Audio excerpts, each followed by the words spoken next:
आज़ादी के बाद जब हमारे आर्थिक प्रगति की बागडोर हमारे ही हाथों में आ गई, तो हमारी सरकार ने बहुत सारी नीतियां लाई जिससे कि हमारा आर्थिक विकास संभव हो पाए।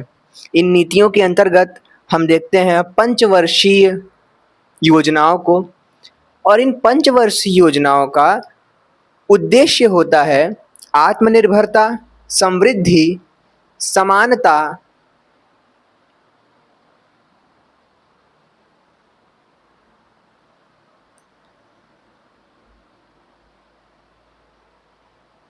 और आधुनिकीकरण। ये चार उद्देश्य लेकर पंचवर्षीय योजना हर 5 साल पर लागू होती है। और इस चैप्टर में हम लोग देखते हैं कि प्रथम 7 पंचवर्षीय योजनाओं के दौरान क्या क्या परिवर्तन हम देखते हैं। सर्वप्रथम हम कृषि की बात करते हैं। कल की वीडियो में हम लोग कृषि के अंतर्गत देखते हैं कि पंचवर्षीय योजनाओं के अंतर्गत भू सुधार किए गए, जमींदारी व्यवस्था का जितना हद तक हो सके उतने हद तक अंत किया गया।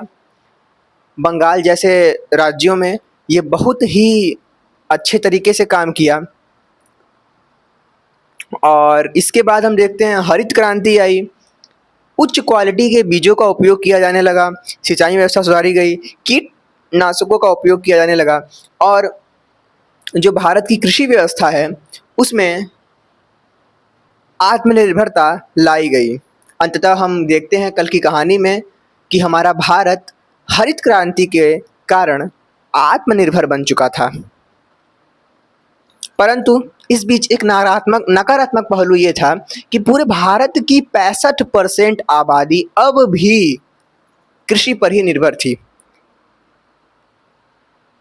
ये बताता है, ये आंकड़ा ये बताता है कि हमारे भारत में औद्योगिकरण हुआ तो, परंतु इस कदर नहीं हो पाया कि जो किसान हैं या फिर जो लोग हैं वो कृषि से हटकर किसी और क्षेत्र में आ पाएँ।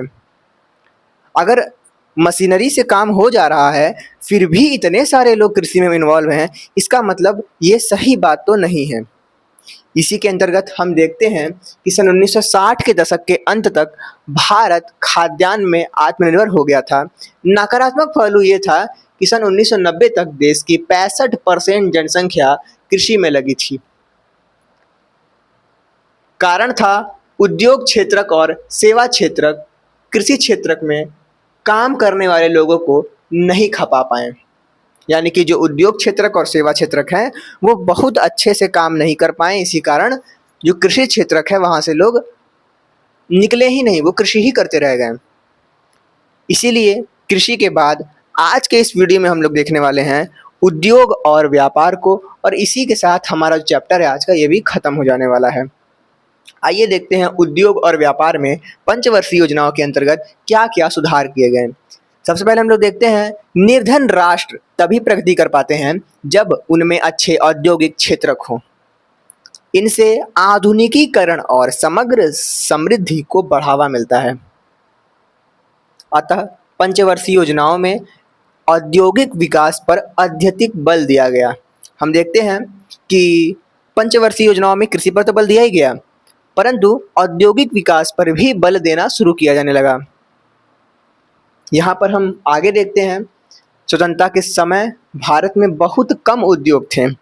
हमने स्वतंत्रता के पूर्व संध्या पर भारतीय अर्थव्यवस्था को पहले चैप्टर में देखा, और उसमें हम लोगों ने देखा कि जो सूती वस्त्र हैं और पटसन का उद्योग है, सूती वस्त्र आई थिंक सूरत वगैरह में होते हैं और बंगाल में पटसन वगैरह होते हैं, और ये दोनों ही ठप पड़ जाते हैं, बहुत प्रगति नहीं कर पाते हैं।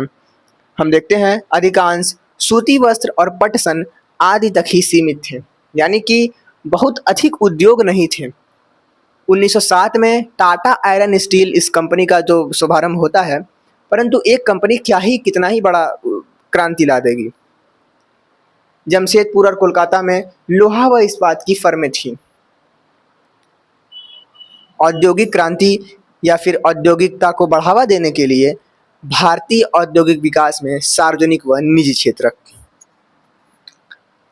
स्वतंत्रता प्राप्ति के समय बाजार बहुत बड़ा नहीं था, किसान वैसे ही लूट के चले गए थे। किसान ने तो हमें ही अपना बाजार बना लिया था, सॉरी, अंग्रेजों ने तो हमें ही अपना बाजार बना लिया था। द्वितीय पंचवर्षीय योजना में यह निर्णय लिया गया कि सरकार अर्थव्यवस्था में बड़े और भारी उद्योगों का नियंत्रण करेगी। सरकार जितने भी बड़े उद्योग हैं उन सब पर नियंत्रण कर लेगी और उस पर काम करेगी, उसकी वृद्धि में काम करेगी। हम देखते हैं औद्योगिक नीति प्रस्ताव सन 1956 आता है। 1957 में हमारी भारत आज़ाद हुआ। 3 साल बाद 1950 से हमारी भारत में जो अर्थव्यवस्था है उसको देखकर थोड़ा प्रगति शुरू हुआ। 1956 तक आते आते औद्योगिक नीति प्रस्ताव आ जाता है। इसके अंतर्गत राज्य द्वारा भारी उद्योगों पर नियंत्रण रखने का लक्ष्य रखा गया, यानी कि जो भारी उद्योग हैं, जो बड़े उद्योग हैं, उन पर सरकार नियंत्रण करेगी। राज्य का अर्थ यहाँ पर सरकार से ही हम कह सकते हैं। उस पर सरकार का नियंत्रण होगा, वो सरकारी कंपनी टाइप हो जाएगी, है ना। क्योंकि अगर वो खुद से करेगी तो वो बहुत अच्छा नहीं कर पाएगी। सरकार रहेगी तो टैक्स वैक्स देगी, अरे सॉरी, पैसा ऐसा लगाएगी तो वो और आगे बढ़ेगा। इसे द्वितीय पंचवर्षीय योजना का आधार बनाया गया। इसमें समाज के समाजवादी स्वरूप का आधार तैयार करने का प्रयास किया गया। उद्योगों को 3 वर्गों में बांटा जाता है। औद्योगिक नीति प्रस्ताव सन 1956 आता है और 3 वर्गों में उद्योगों को बांटा जाता है। प्रथम वर्ग, द्वितीय वर्ग, तृतीय वर्ग।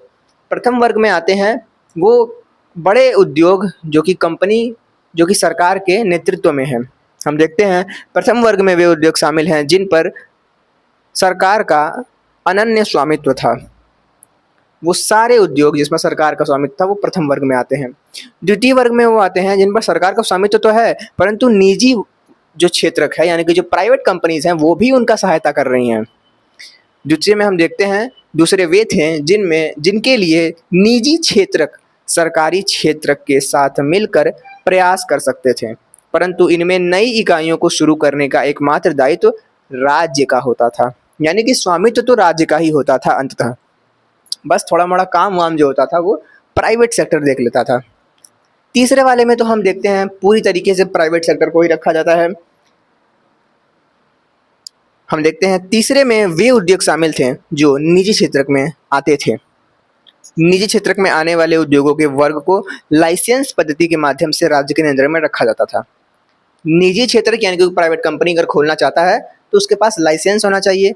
अगर वो अपनी कोई और गतिविधि करता है, जैसे कि नए उद्योगों को जब तक अनुमति नहीं दी जाती थी तब जब तक सरकार द्वारा लाइसेंस प्राप्त न हो, इनका उद्देश्य पिछड़े क्षेत्रों में उद्योग को प्रोत्साहन देना था। कर लाभ तथा कम प्रशुल्क पर बिजली भी दी गई। हमारा जो ये सिस्टम था सन 1956 के अंतर्गत, इसमें हम लोग कर लाभ देखते हैं, कम प्रशुल्क पर बिजली भी दी जाती है। इसी के साथ हम देखते हैं कि पिछड़े क्षेत्रों में उद्योग को प्रोत्साहन देना इसका काम था। लोगों को लाइसेंस मिल जाएगा तो उसको एक सरकारी सपोर्ट मिल जाएगा और वो और अच्छे से अपना काम कर पाएगी। वर्तमान उद्योगों को भी उत्पादन बढ़ाने या विविध प्रकार के उत्पादन करने के लिए लाइसेंस प्राप्त करना पड़ता था।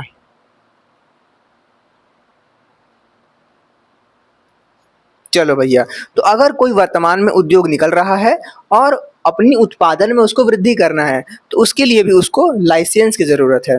अगर सरकार देखेगी कि इसको सच में जो उत्पादन में वृद्धि कर रहा है, इसके उत्पादन में वृद्धि की आवश्यकता है, तो सरकार लाइसेंस देगी। परंतु अगर सरकार देखेगी कि नहीं भैया इसको ज़रूरत नहीं है, तो सरकार लाइसेंस इसको नहीं देगी।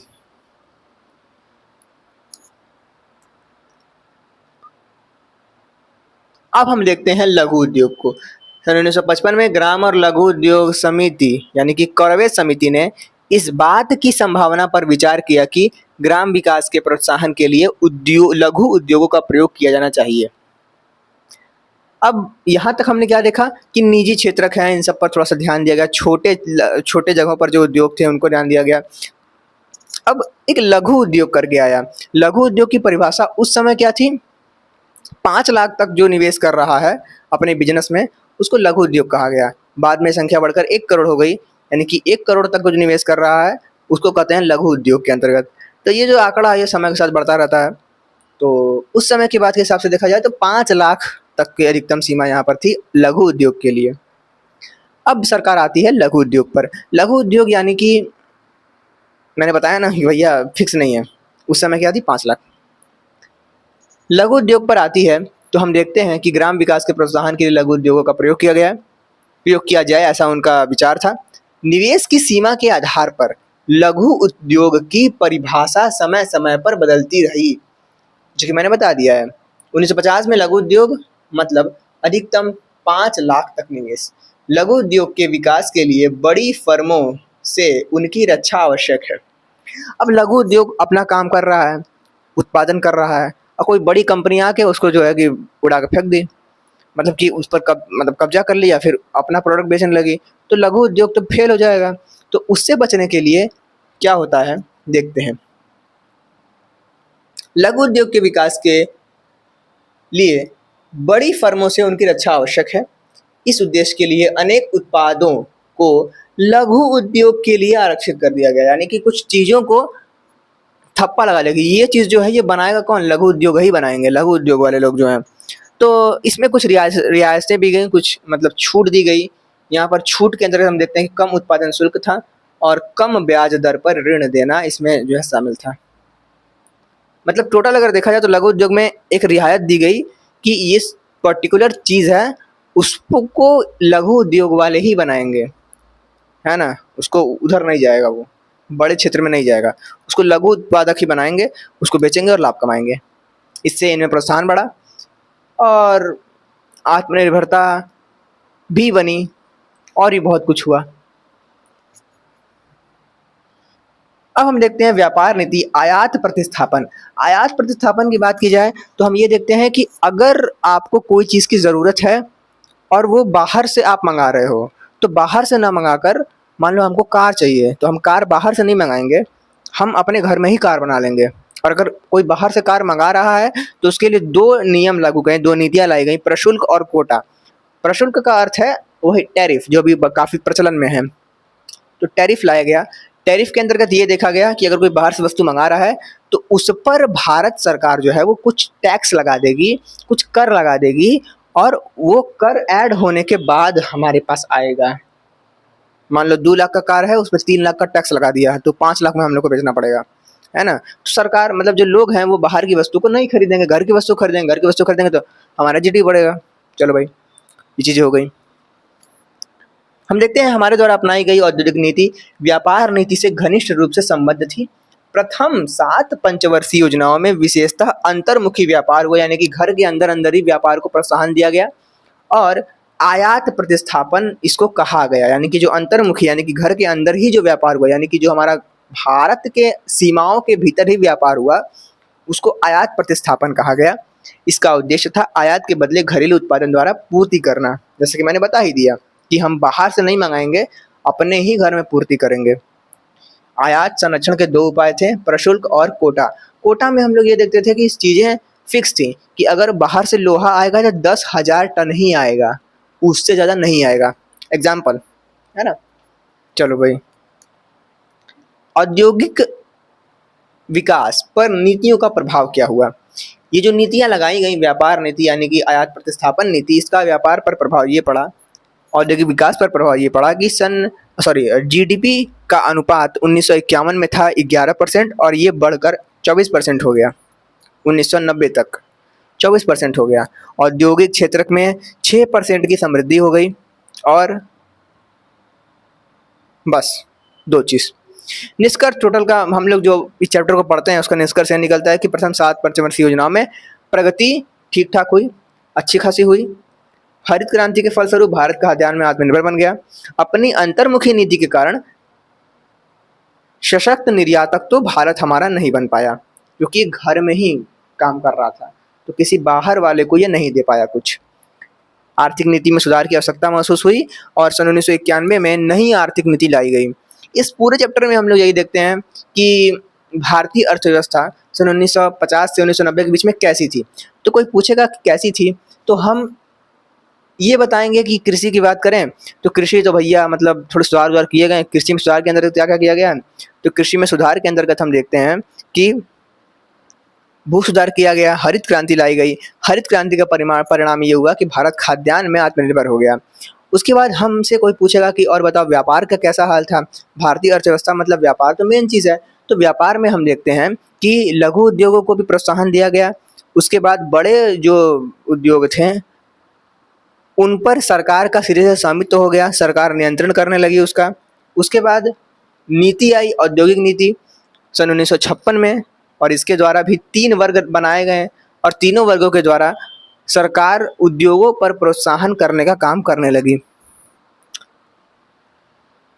और कुछ खास तो नहीं है इस चैप्टर में, मतलब ठीक ठाक था, मतलब यही सब चैप्टर था। बाकी चैप्टर खत्म हुआ और बस खत्म हुआ। मिलते हैं नेक्स्ट वीडियो में।